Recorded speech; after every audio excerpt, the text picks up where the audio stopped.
Okay, Ash, it must feel pretty good to get a three-set win over a tough opponent.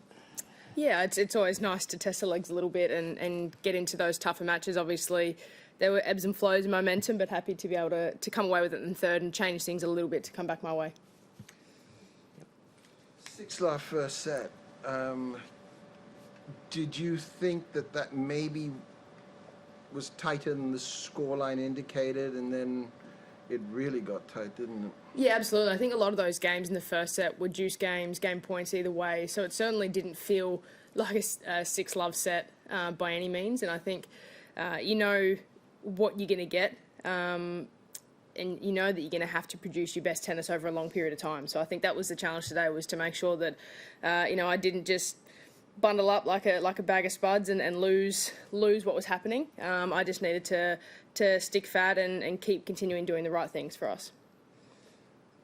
How was the process in terms of, like, I think last night you were still on site at probably 8:30 or so, and you're back on court for a match at a bit after 12. Back to a familiar routine, or is that even more cramped than what you would normally be used to?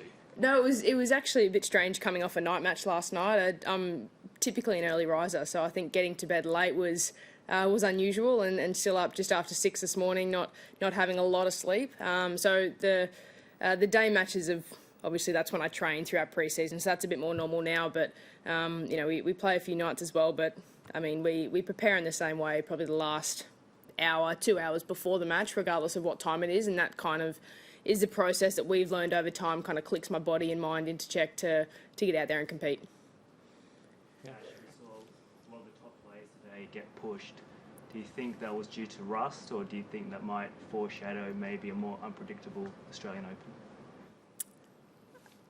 No, I think the depth in women's tennis is exceptionally strong, and I think when you see it spread across 3 draws, there are certainly no easy matches. So I think everyone's in a little bit of the same boat, in a sense, at the start of a new season. Not many matches under our belts, but I think that can bring out the best in you sometimes. I think you have to fight and scrap and find a way to get through those tough matches, to give yourself a chance to continue to improve and get another opportunity to play. So that's what we're looking forward to, is the fact that we get another opportunity tomorrow to go out there and try and refine a few things, and another challenge of playing a quality opponent.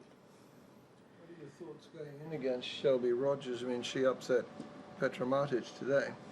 Yeah, Shelby's always had the ability. She's got a big game, an exceptional game. I know that over time she's struggled with some injuries. She's had a fair share of injuries, but I mean, I've played her a couple of times, and we've always had very, very good battles. She's a big ball striker, likes the ball in her terms. So I think I'll have to have my running shoes on and try and neutralise as best that I can, as often as I can, to then turn it back on my terms. How have you found the courts of play? I remember I talked to Petra Kvitova last week, and she said that they were lively and she was liking it. What's your assessment of how they're playing? Yeah, the courts here have always changed depending on the weather. That's quite normal. When you get a warmer day, the heat stays in the court a little bit longer, and with the balls this year, it's quite lively, quite bouncy off the court, but at night can slow down as well. So I think it's more how the balls in the courts react to the weather as opposed to the surface itself. But I think they are playing a little bit quicker this year, and I think just with the amount of play that's kind of they've had the last 2-3 weeks, and what they're going to get over the next 3 weeks is going to quicken them up even more. Anything else in the room? Ash, I'm just asking a couple of the players if they've got into any of the Australian lingo, if they've tried any foods, and as an ambassador for Vegemite, have you tried promoting or pushing it with any of the players, and what's been the reaction? I do love my Vegemite. I think if anyone wants to get some Aussie slang, all they have to do is walk past me, really.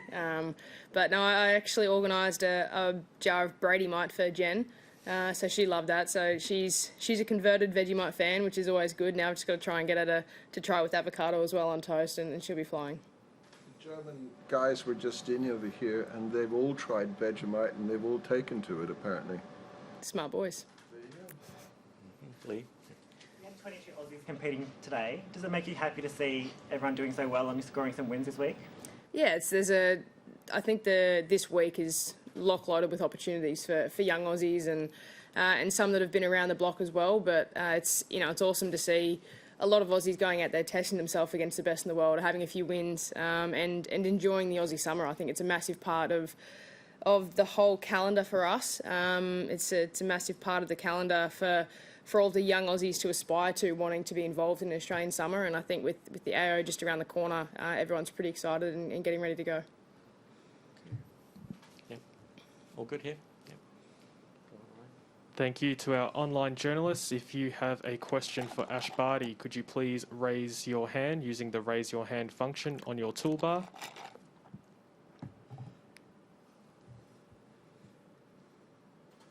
None, you beauty.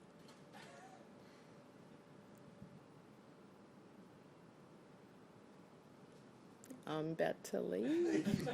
I'm done. See you later. Thank you, everyone. That concludes our press conference with Ash Barty.